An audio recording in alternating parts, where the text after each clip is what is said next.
Let's go now to Canberra again and catch up with Senator Zed Seselja, who's the Minister for International Development and the Pacific. Zed, you had that exchange there with the ABC. Is this the Labor Party moving to the middle ground, accepting some aspirational policies?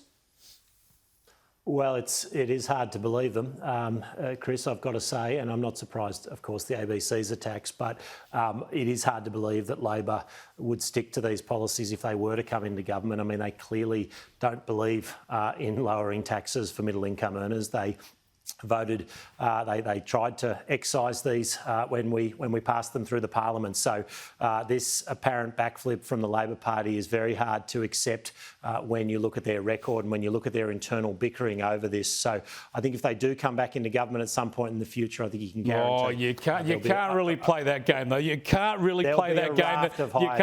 You can't trust Labor when they say no tax increases, because I remember Tony Abbott saying no tax increases in 2013.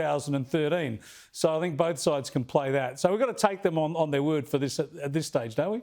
Well, you take them at their word, Chris. I'll look at their deep ideological desire to always raise taxes and be very sceptical. Trust no one, I say. Now, speaking about trust, there's a lack of trust, a tragic lack of trust now for this country in AstraZeneca, and we know why. But it's too late to change that. That, though, is great news for our Pacific neighbours. We're sending a lot of AstraZeneca to some of the Pacific nations, and you're involved in that, and obviously they need to get vaccinated. And how is all that going, and what sort of numbers are rolling out? Well, you're right, Chris. We are seeing a significant take-up and significant delivery of Australian-made vaccines into our region, and it is being taken up. We'll be at 1 million doses to the Pacific at the end of this week. We're about 900,000 now. We've committed about 15 million doses. So we're seeing really big rollouts in places like Fiji, where we've delivered over 500,000 doses of AstraZeneca to Fiji, and we're seeing pretty significant take-up of those doses in the Fijian population, but we're seeing it in places like the Solomon Islands, in PNG, in Vanuatu and Tuvalu, right around the Pacific. We are seeing a significant number of these doses, and it is really important.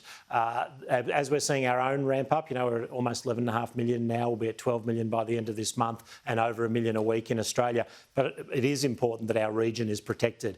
The Prime Minister said some time ago that he believed we had a moral and an economic responsibility to make sure our region is vaccinated, and we are well on the way to doing that, and I think it's been very well received in our region. We believe it's the right thing to do for those countries, but I think it's also something that is in our interests in the medium term and in the long term as well.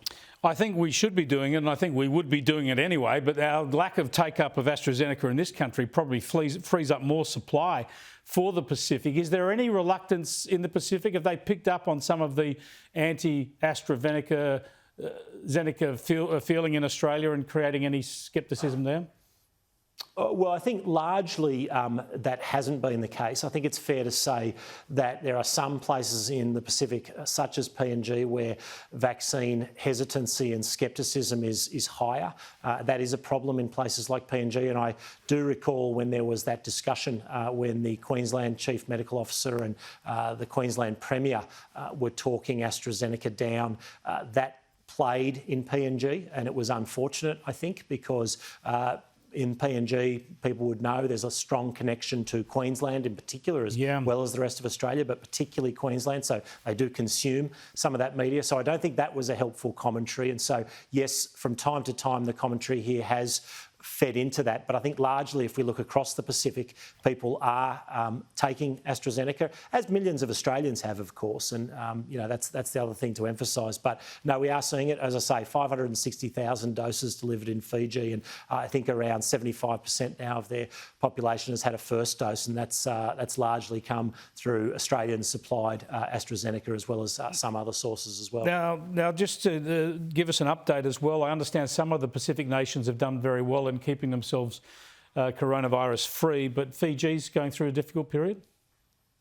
They are, and they've got pretty high case numbers still at the moment. I think last I checked, there was maybe around 16,000 active cases in Fiji. But I pointed earlier to a very high take-up of vaccinations, and so obviously that's going to start to provide some pretty significant protection to a large chunk of the community. We have seen other parts of the Pacific that have been largely COVID-free. PNG does have a reasonable number of cases, as has Timor-Leste, although Timor-Leste also has been getting more doses, a lot of doses out. But I think the other thing that's played out here has been, obviously it's had, even in those parts of the Pacific where there are few or no cases, the economic impact has been pretty significant because those border closures in places that rely on tourism is obviously significant. So we're very mindful of that with economic support, and obviously as soon as it's safe to do so, as we see our vaccine rollout ramp up, as we see the Pacific vaccine rollout ramp up, we'd obviously be keen to see what opportunities there are for travel bubbles, but we're not at that point at the moment, unfortunately. Zed, thanks for joining us. Thanks very much, Chris. Senator Zed Seselja there, who's the Minister for the Pacific, effectively.